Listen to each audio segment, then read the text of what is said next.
नमस्ते। स्टार्ट करते हैं 24th चैप्टर दैट इज व्याधि समुद्देशी अध्याय। तो चतुर्विंशति तमो अध्याय अथा तो व्याधि समुद्देशी अध्याय व्याख्यास्यामः यथोवाच भगवान धन्वंतरी। तो अब इसके अनंतर व्याधि समुद्देशी नामक अध्याय का वर्णन करते हैं, जैसा कि भगवान धन्वंतरी ने सुश्रुत के कहा था। तो द्विविधास्तु व्याधय शस्त्र साध्या स्नेहादिक्रिया साध्याश्च तत्र शस्त्र साध्यसु स्नेहादिक्रिया न प्रतिसिध्यते स्नेहादि क्रिया साध्यसु शस्त्र कर्म न क्रियते। तो व्याधियाँ दो प्रकार की होती है। प्रथम शस्त्र साधन जहाँ सर्जरी करनी पड़ता था, द्वितीय स्नेहादि क्रिया साधन मतलब मेडिसिन वाला पार्ट जो हो गया, पंचकर्म वगैरह सारी चीज़ें इसमें आ जाती हैं। तो शस्त्र शास्त्र रोगों में स्नेहादि चिकित्सा निषिद्ध नहीं है, किंतु स्नेहादि क्रिया से साध्य रोगों में शस्त्र कर्म नहीं किए जाते हैं। तो जहाँ जो बीमारियाँ जो है मेडिसिन से ठीक हो सकती हैं वहाँ पर सर्जरी नहीं करनी चाहिए, सर्जरी जो है वहाँ पर मेडिसिन ट्राई करनी चाहिए।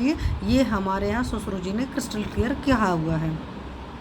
आगे है अस्मिन् पुनः शास्त्रे सर्वतंत्र सामान्यत सर्वेषां व्याधिनां यथा स्थूलम अवरोधः क्रियते प्रागभिहितं तद दुख संयोगा व्याधयः तच्च दुख त्रिविधम आध्यात्मिकम आदिभौतिकम आदिदैविकम इति। तो यहाँ पर इन्होंने बोला इस शल्य शास्त्र या सुश्रुत तंत्र में तंत्र समानता होने पर सब रोगों का स्थूल रूप से वर्णन किया जाता है। प्रथम ही कहा है कि उस पुरुष का दुखों के साथ जो संयोग होता है उसे व्याधि कहते हैं। तद दुख संयोग व्याधि, वह दुख तीन प्रकार का होता है, आध्यात्मिक, आदि भौतिक और आदि दैविक। आगे क्या है, तत्व सप्तविधे व्याधि उपनिपतति ते पुनः सप्तविधा व्याधे तद्यथा आदिबल प्रवृत्ता, जन्मबल प्रवृत्ता, दोषबल प्रवृत्ता, संघात बल प्रवृत्ता, काल बल प्रवृत्ता, दोष दैव बल प्रवृत्ता, स्वभाव बल प्रवृत्ता इति। तो वह दुख 7 प्रकार के रोगों के रूप में प्रकट होता है, जैसे आदिबल प्रवृत्त, जन्म बल प्रवृत्त, दोष बल प्रवृत्त, संघात बल प्रवृत्त, काल बल प्रवृत्त, दैव बल प्रवृत्त और स्वभाव बल प्रवृत्त।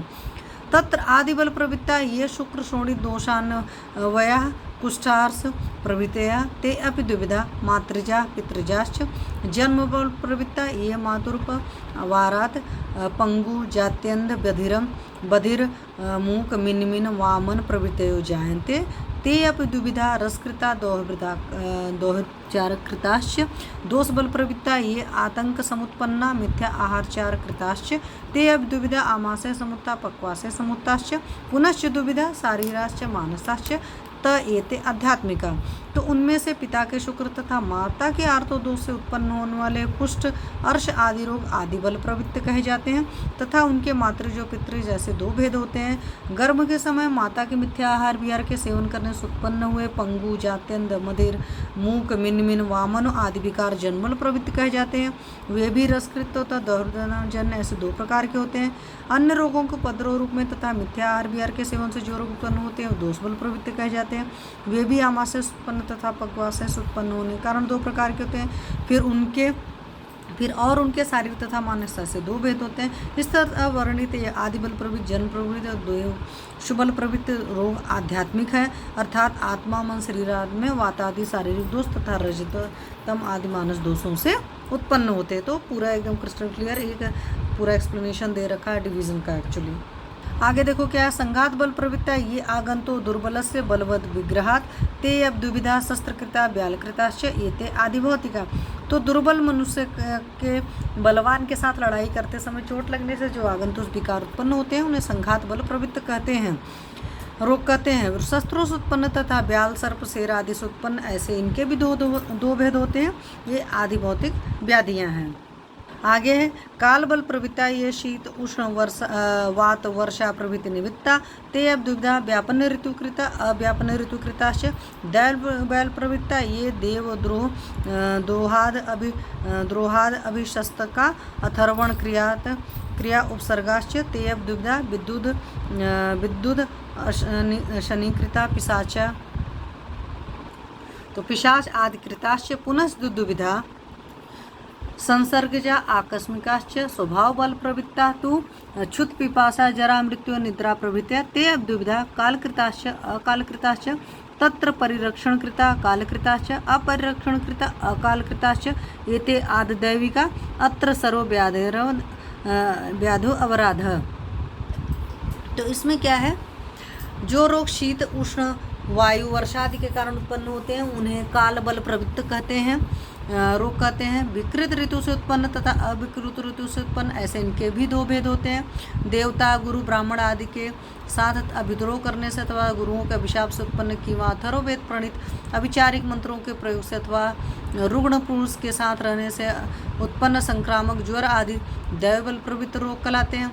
विद्युत तथा इंद्र वज्रपात से उत्पन्न तथा भूत प्रेत पिशाच आदि से उत्पन्न रोग उत्पन्न, ऐसे इनके भी दो भेद होते हैं। सांसर्गिक तथा आकस्मिक, ऐसे इनके पुनः दो भेद किए जाते हैं। क्षुधा, पिपासा, जरा, मृत्यु और निद्रा प्रभृति स्वभावबल प्रवृत्त रोग हैं। ये भी कालकृत तथा अकालकृत भेद से दो प्रकार के हैं। इनमें से उचित आहार विहार द्वारा शरीर का रक्षण करते रहने पर भी जो उचित समय पर हो जाते हैं वे कालकृत, तथा रक्षा साधनों का उपयोग न करने से अकाल रोग होते हैं, उन्हें अकालकृत समझने चाहिए। ये सब आदिदैविक रोग हैं, इनमें सब रोगों का समावेश होता है। आगे है सर्वेषांच व्याधीनां वातपित्तश्लेष्माण यो मूलम तदलिंगत्वाद दृष्टफलत्वाद आगमाच यथा हि कृष्ण विकार जातं विश्वरूपेण अवस्थितं सत्वरजस्तमांसि न व्यतिरिच्यन्ते एवमेव कृष्णं विकार जातं विश्वरूपेण अवस्थितं अव्यतिरिच्य वातपित्तश्लेष्माणो वतन्ते। दोष धातु मल संसर्गाद आयतन विशेषणान निमित्त येषां विकल्प दोष दूषयतु अत्यर्थम धातुसा संज्ञा क्रियते। रसजोऽयं शोणितजोऽयं मांसजोऽयं मेदजोऽयं अस्थिजोऽयं मज्जोऽयं शुक्रजोऽयं व्याधिरिति। तो आगे है सर्व प्रकार के रोगों की उत्पत्ति में वात पित्त और कफ ही मूल कारण होते हैं, क्योंकि उन रोगों में वात पित्त और कफ के लक्षण मिलने से तथा उन लक्षणों के अनुसार वात आदि दोष और चिकित्सा करने पर रोग शांति रूपी फल दिखाई देने से एवं शास्त्र का भी प्रमाण है कि वात आदि सब रोगों के कारण है। जिस प्रकार जगत के रूप में अवस्थित यह समस्त महदादि 23 तत्वों से निर्मित विकार समूह सत्व रज और तमो गुण से पृथक नहीं है, उसी प्रकार विश्व में व्याप्त समस्त विकारजात रोग समूह वात पित्त और कफ के बिना उत्पन्न नहीं हो सकते हैं। दोष धातुओं और मलों के संयोग में स्थान भेद से तथा कारण के भेद से इन रोगों के अनेक विकल्प होते हैं। वातादि दोषों से रसरक्ता धातुओं के अत्यंत कुपित होने से रोगों के भिन्न भिन्न नामकरण किए जाते हैं, जैसे यह रसज रोग है, यह रक्तज रोग है, यह मांसजन्य रोग है, यह मेदोजन्य रोग है, यह मज्जाजन्य रोग है तथा यह शुक्रजन्य रोग है। चलो छोड़ो। तत्र अन्नश्च अश्रद्धा अरोचक अभिपाक अंगमर्द ज्वर हलरास तृप्ति गौरव हृत पांडु रोग मार्गो प्ररोध कार्श वैरस्य अंगसाध काल वलित पलित दर्शन प्रभृतयो रसदोषा विकारा। तो रस दोष के कारण अन्न में द्वेष, भोजन में अरुचि, अजीर्ण, अंगमर्द, ज्वर, जी में चिल्लाना, न खाने पर भी तृप्ति का भान, भारीपन, हृदय रोग, पांडु रोग, श्रोतोवरोध, दुबलापन, मुक्की विरसता, थकावट, अकाल में चर्म में झुर्रियाँ पड़ना तथा बालों का श्वेत होना आदि रोग होते हैं। अगला है कुष्ठ, विसर्प, पीड़का, अश्नक, नीलिका, तिलकालक, नच्छ, व्यंग, इंद्रलुप्त, प्लीह, विद्रधि, गुल्म, वात, शोणित, अर्बुद, अंगमर्द, अश्रिकदर, रक्तपित्त प्रभृति रक्त दोषजा गुद मेख मेढ्र पाकाश्च। तो रक्त की दृष्टि से कुष्ठ होगा, विसर्प है, पीड़का, मशक, नीलिका, तिलकालक, न्यच्छ, व्यंग, इंद्रलुप्त, प्लीहा, विद्रधि, रक्त गुल्म, वात, रक्त अर्श, अर्बुद, अंगमर्द, रक्त प्रदर, रक्त पित्त आदि रोग तथा गुदपाक, मुखपाक और लिंगपाक रोग होते हैं। तो अंगमर्द देखो रस की भी दृष्टि से होगा, रक्त की भी दृष्टि से होगा। तो अंगमर्द के केस में रसपाचक और रक्तपाचक आप दोनों दे सकते हैं। तो अधिमांस, अर्बुद, अर्शो, अधिजीवा, उपजीवा, उपकुश, गलशुंडिका, अलजी, मांस संघात, ओष्ठ प्रकोप, गलगंड, गंडमाला प्रभृतियों मांस दोषजा। तो मांस की दृष्टि होने से अधिमांस, अर्बुद, अर्श, अधिजीवा, उपजीवा, उपकुश, गलशुंडिका, अलजी, मांस संघात, ओष्ठ प्रकोप, गलगंड, गलगंडमाला आदि विकार उत्पन्न होते हैं।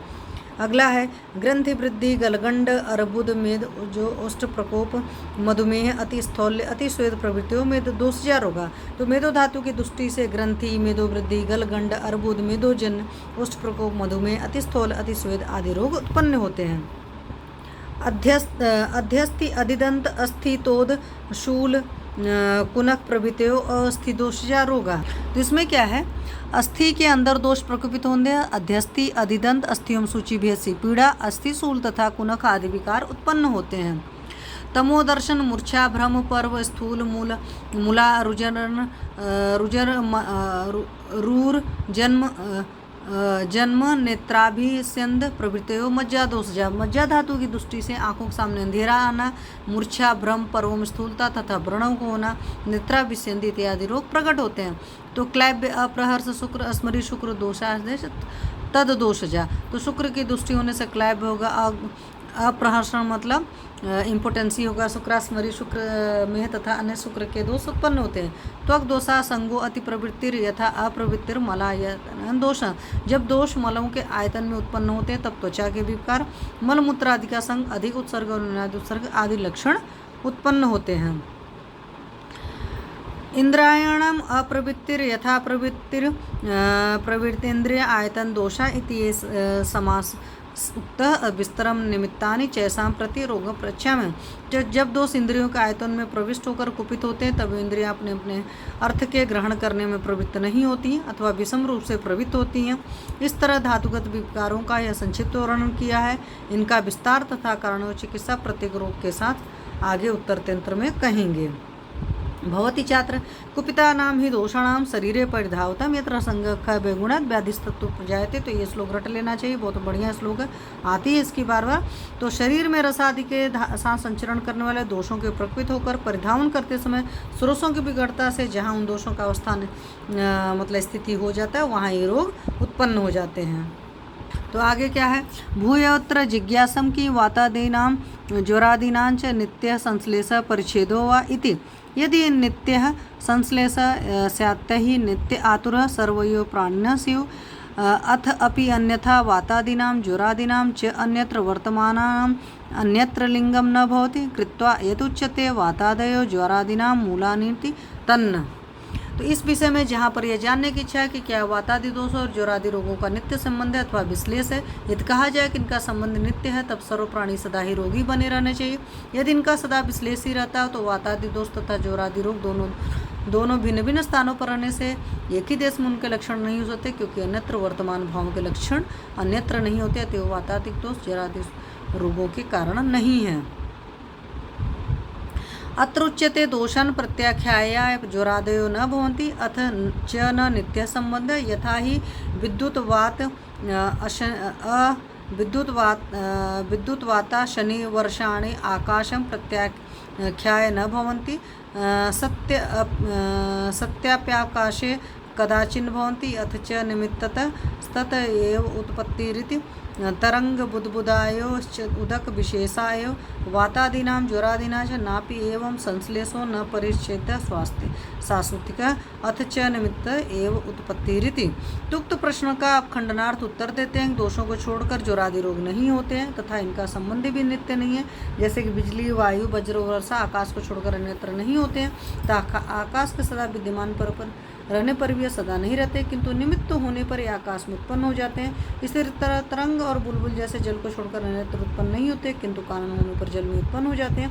इसी प्रकार वातादि और ज्वरादि रोग संबंध भी नहीं है तथा नित्य पृथकत्व भी नहीं, किंतु मिथ्या आयुर्वेद रूप निमित्त के होने से दूषित वातादि दोषों से ज्वरादि रोगों की उत्पत्ति होती है। आगे क्या भवन्ति छात्र में विकार परिमाणश्च संख्या चैसां पृथक पृथक विस्तर उत्तरे तंत्रे सर्वाबाधा च वच्यते। तो इसमें दे रखा है विकारों का परिमाण, पूर्व संख्या तथा उनके भेदों की पृथक पृथक उनके सर्व प्रकार के उपद्रव, इनका सविस्तार वर्णन उत्तर तंत्र में किया जाएगा। आगे क्या है, विकार परिमाणश्च संख्या चैसां पृथक इति सुश्रुत संहितां सूत्रस्थाने व्याधि समुद्देश्य नाम चतुर्विंशति अध्याय। तो सुश्रुत संहिता सूत्रस्थान का 24वां अध्याय जो व्याधि समुद्देश्य अध्याय समाप्त हुआ। Thank you.